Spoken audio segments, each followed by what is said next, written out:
Assalamu alaikum dear students. I hope you all are fine. This is our computer class and our topic is external memory. Dear students, in our previous class we read about external memory and some portable storage devices, and here today we will define some more portable devices.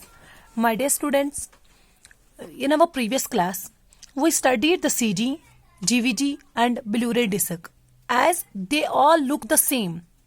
Like you can see, this is also the shiny disc, this is also the shiny disc, but I told you what is the difference between them. As I told you that CD can store the little amount of information than DVD, as DVD has a more capacity to hold a data, or we can say to store a data. So Blu-ray disc, it's different from them and it has the much more storage than those two. Okay, so my dear students, today we will read about how to use a CD or a DVD. What we have to do, first one step, we have to press the push button which is present on the CD or we can say DVD drive, and the DVD or CD drive will slide out. जैसे कि आपको पता है हमारे CPU में DVD drive या फिर CD drive available होती हैं, तो उसके बटन को पुश करने के बाद वहां पे क्या निकलता है, वो ड्राइव जो है वो बाहर निकल आती हैं. And what we have to do then, we have to place a CD or we can say DVD on it and press the push button and the try will move in, है ना. Try जो है वो उसके बाद ही computer के अंदर चला जाएगा, CPU के अंदर चला जाएगा. द CD और we can see DVD, it has an auto play program and CD और DVD will start playing automatically. इसमें ऑटो प्ले प्रोग्राम होता है, यानी कि इंसर्ट करने के बाद ही हमारा CD है, ये जो हमारा DVD है वो खुद ब खुद स्टार्ट हो जाएगा. ठीक है. And after if the CD और DVD does not play automatically, अगर automatically play ना हो, so what we have to do, we have to double click on a CD or DVD drive icon in the PC folder. This PC folder जो हमारा होता है उस पे हमें डबल क्लिक करना है CD या DVD drive icon पे. Okay, and it will display its contents, and to open any file just double click on it. किसी भी फाइल पे डबल क्लिक करना है. So my dear students, after that is the another storage portable device and that is flash drive, जिसको हम pen drive भी बोलते हैं. Okay, it's popularly known as pen drive and the most popular data backup device. This is the pen drive. ज्यादातर मतलब commonly used device जो है portable device, that is pen drive. ये आपने देखा भी होगा कि we are carrying this anywhere, है ना. मतलब बाई स्टोरिंग अवर डेटा, हम अपना डेटा स्टोर करके इसको कहीं पे भी ले जा सकते हैं. It's a plug and play device. Plug and play device की उसको लगाना है और हमारा डिवाइस जो है चलता है ना.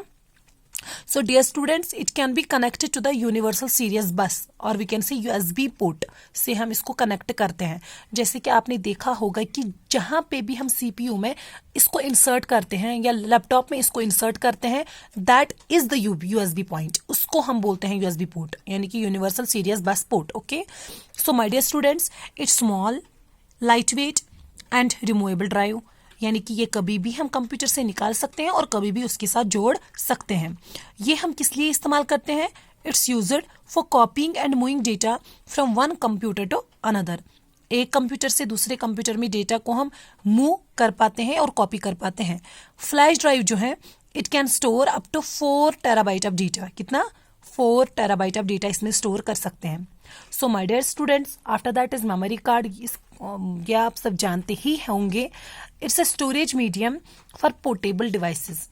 आप देख सकते हैं कि मेमोरी कार्ड हम लगाते हैं अपने डिजिटल कैमराज में या फिर अपने मोबाइल फोन्स में.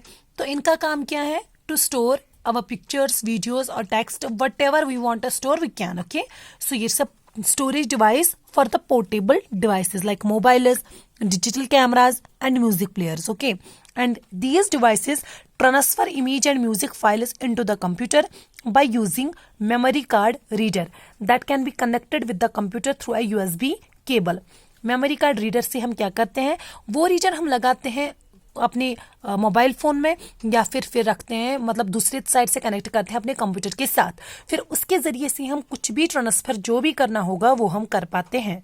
सो nowadays most of the laptops come with an inbuilt card reader port.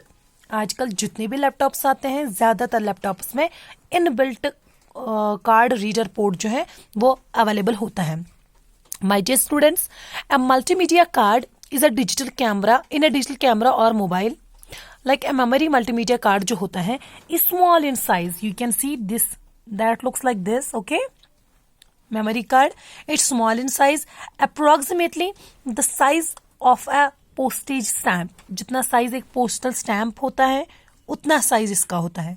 Multi cards are available in various storage capacities ranging up to 512 GB.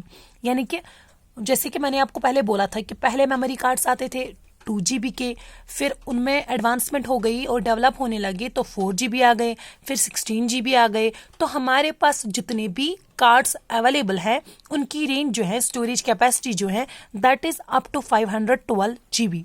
So my dear students, these were all the portable storage devices which we use with our computer. So dear students, now आपको पता है कि memory card भी है और memory card की range कितनी है. तो हमने इस चैप्टर में पढ़ा कि अलग अलग पोर्टेबल स्टोरेज डिवाइसेस क्या क्या है और उनकी रेंज जो है वो कितनी है. सो माय डियर स्टूडेंट्स, अब आप रिकैप के लिए फिर से याद करिएगा कि computer system performs the basic functions, that is input, processing and output. Okay, and a computer system it's made up of 4 types of devices. Those are input devices, output devices, processing devices and storage devices. And my dear students, the devices through which we enter data and instructions into the computer are called input devices. The devices that display input as well as the result which we get after processing, those are called the output devices.